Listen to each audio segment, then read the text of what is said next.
pueblo de Dios, iglesia santa que se fundamenta en estas palabras y repetimos porque estamos en el verdadero, en su Hijo Jesucristo. La gracia del Señor sea con todos vosotros. Qué alegría siente mi corazón, Señor, que me has concedido la vida, que me has dado hasta este momento la salud para poder estar enfrente de tu pueblo y proclamar las verdades eternas, diciendo con mi corazón, con mi mente y con mis labios: yo sé que tú eres el Hijo de Dios, el esperado por todas las naciones, y hoy te hemos recibido y está en nuestro corazón. Bendito sea mi día, porque en él te estoy recordando y dando alabanzas a tu santo nombre, porque estoy en ti, que eres el verdadero Dios y la vida eterna. La paz del Señor Jesucristo habita en sus corazones. En esta tarde quiero compartirles la diferencia existente que hay entre un siervo de Dios por elección y un siervo de Dios por don. Y al mismo tiempo quiero hacerles notar lo imprescindible que es un siervo de Dios electo por el Todopoderoso de forma directa para dirigir a su santo pueblo. Cuando no hay un escogido por Dios, la congregación religiosa se desorienta y cada miembro se conduce como quiere. Léanlo en el libro de Jueces, capítulo 17, 6. En esta cita se observa que como no había un hombre que administrara al santo pueblo, cada quien se conducía religiosamente como quería, es decir, servían a los ídolos. La congregación se desorienta cuando entiende que no hay un representante de Dios que los dirija, y llegan hasta servir a los ídolos. Léanlo también en el libro de Éxodo, capítulo 32, 1. Aproximadamente 1520 años antes de Cristo, en el Oriente hubo también otro elocuente anunciador muy selecto, y me refiero al siervo de Dios, Job. Pues también de este siervo de Dios hizo referencias otro personaje llamado Eliú, en el libro de Job, capítulo 33, verso 23. Todos los representantes de Dios son más que indispensables, es decir, no se deben rechazar u omitir. Un siervo de Dios por elección divina es la lámpara del pueblo de Dios. Léanlo en el segundo libro de Samuel, capítulo 21, verso 17. Si el siervo de Dios muere físicamente o metafóricamente duerme, el pueblo de Dios queda sin luz, ya que la luz es la palabra de Dios. Y esta luz espiritual la deposita Dios en sus lámparas únicamente. Hay siervo de Dios por elección y hay siervo de Dios por don. Los siervos de Dios por don son cualquier ministro que necesita la capacitación e instrucción de un siervo de Dios por elección, y que este siervo de Dios por elección, desde luego, debe estar vivo. Porque todo profeta o apóstol físicamente muerto ya no puede capacitar a nadie. Las lámparas de Dios solamente son los siervos de Dios por elección, y la luz de esas lámparas son las visiones o revelaciones del mismo Dios. Si no hay un siervo de Dios por elección, no hay palabra de Dios o visión o revelación. Léanlo en el primer libro de Samuel, capítulo 3, verso 1. Antes de que Dios llamara a su joven profeta Samuel, electo antes de su nacimiento, en el pueblo de Israel no había palabra de Dios, pues se escaseaba. Pero aproximadamente 1165 años antes de Cristo, Dios llamó a su siervo Samuel para que empezara a ocupar su ministerio.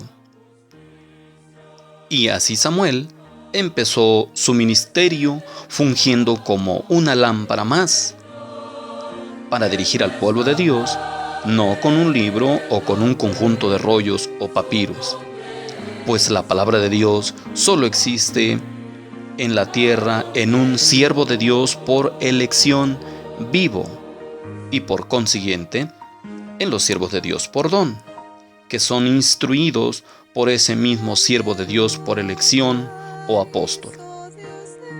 En los grupos religiosos que no tienen a un siervo de Dios por elección, como Moisés, Samuel, Elías, Pablo, Juan, Aarón, Samuel Joaquín, etc., no tienen palabra de Dios, porque no tienen a la lámpara de Israel donde Dios suele depositar su divina revelación.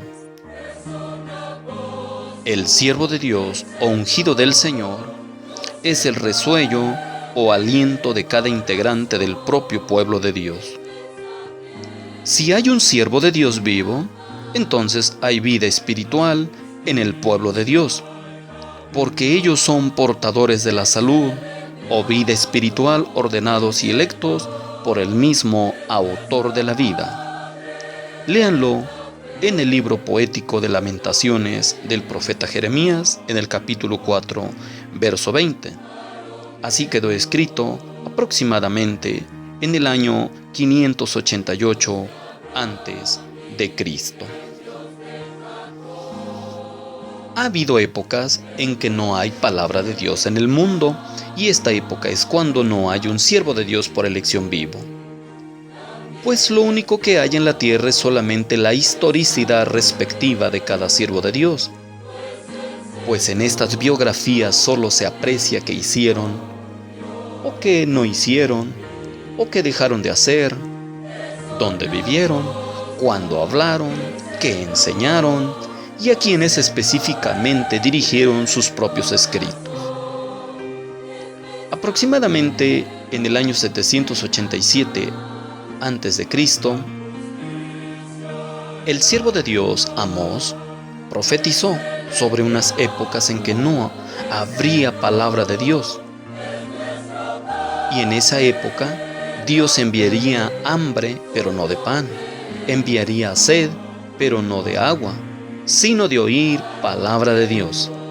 Y lo único que había o habría en ese tiempo serían historias narradas. Es decir, lo único que hallaría la gente serían historias escritas, advertencias descritas por profetas muertos. Como hoy sucede, la gente que no tiene a un siervo de Dios por elección o no tiene a un apóstol, se desplaza de un lugar a otro, de norte a sur, de mar a mar, cruzando el océano Atlántico e Índico, ya sea para ir a Roma o para ir a Israel, para verificar hallazgos de los profetas. O algunos quieren valerse de los hallazgos del Mar Muerto o de las cuevas del Qumran. Otros se valen de las traducciones del Viejo o del Nuevo Mundo, pero ni unos ni otros tienen palabra de Dios. Pues así lo profetizó el profeta Amós en el capítulo 8, desde el verso 11 al 12. La palabra de Dios no permanece en un papiro, en una piel de jirafa, en forma de rollo, y ni en hojas de papel impresas. Léanlo en el Salmo 119, 89. La palabra de Dios permanece en el cielo. Así quedó escrita por el salmista 1000 años antes de Cristo.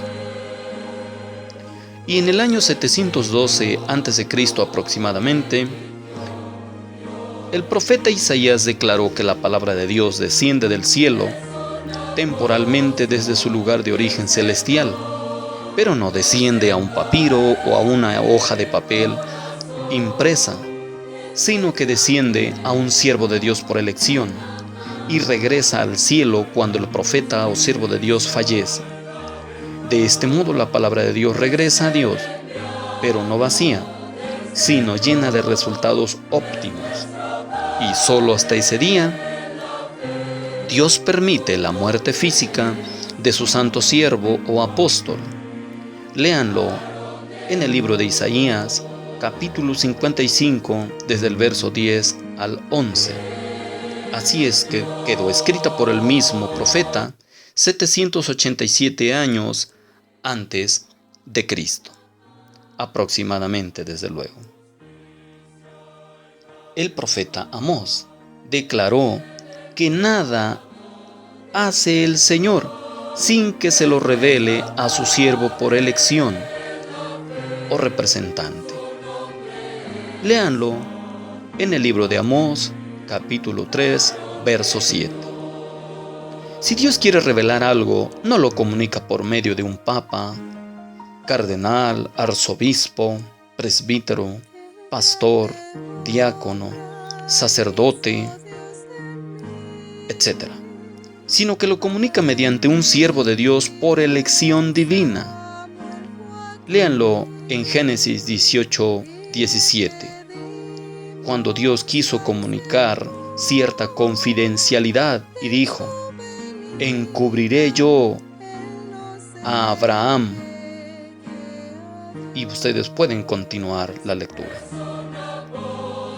Esta confidencialidad se cumplió aproximadamente 1898 años antes de Cristo. Dios tenía a su confidente Abraham en la tierra. A nadie le comunicó su propósito. Amigo pastor, evangélico, amigo fundador de algún grupo religioso, amigo estudiante bíblico libre o asociado a alguna secta, tú no eres un siervo de Dios por elección. Nunca te ha revelado Dios nada. No eres confidente de Dios. No eres como Noé, Moisés, Elías, Aarón Joaquín, Ezequiel o como el apóstol Samuel Joaquín. Lo único que podrías llegar a ser es un siervo de Dios por don o por gracia, y eso siempre y cuando sea bajo la dirección apostólica por un siervo de Dios por elección divina. Por ejemplo, Timoteo, Tito, Apolos, etc., solamente eran siervos de Dios por don, mediante la imposición de las manos de un siervo de Dios por elección, como en el caso que hubo entre el apóstol Pablo y el obispo o pastor Timoteo. Léanlo en la segunda carta enviada a Timoteo en el capítulo 1, verso 6. Estos ministros no eran siervos de Dios por elección, me refiero a Tito, Timoteo, etc. Amigos ministros, ajenos al único pueblo de Dios, al único que ustedes pueden aspirar es solo llegar a ser servidores de Dios o siervos de Dios por don, dirigidos por un apóstol o siervo de Dios por elección. Pero ustedes mismos reconocen que en sus grupos religiosos no tienen apóstol que los dirija, pues afirman que Dios ya no puede elegir a un apóstol en este tiempo para que los dirija al reino de los cielos. Pues si no son dirigidos por un hombre de Dios, no pueden ser prosperados. Léanlo en 2 de Crónicas 20:20. Y si son guiados por un ciego, estando ciegos los dirigidos, todos caerán en un hoyo. Así lo dijo el Señor Jesús. Y ese hoyo es el mismo prototipo del infierno, donde participarán de la condenación eterna, que es la segunda muerte. Es decir, si un predicador no es siervo de Dios, lo único que hace es convertir a sus adeptos en doble hijos del infierno. Así lo declaró el Señor Jesús. Amigos predicadores, vengan a conocer la doctrina de un verdadero siervo de Dios por elección en la Iglesia del Dios vivo, columna y apoyo de la verdad, la luz del mundo. Dios los bendiga.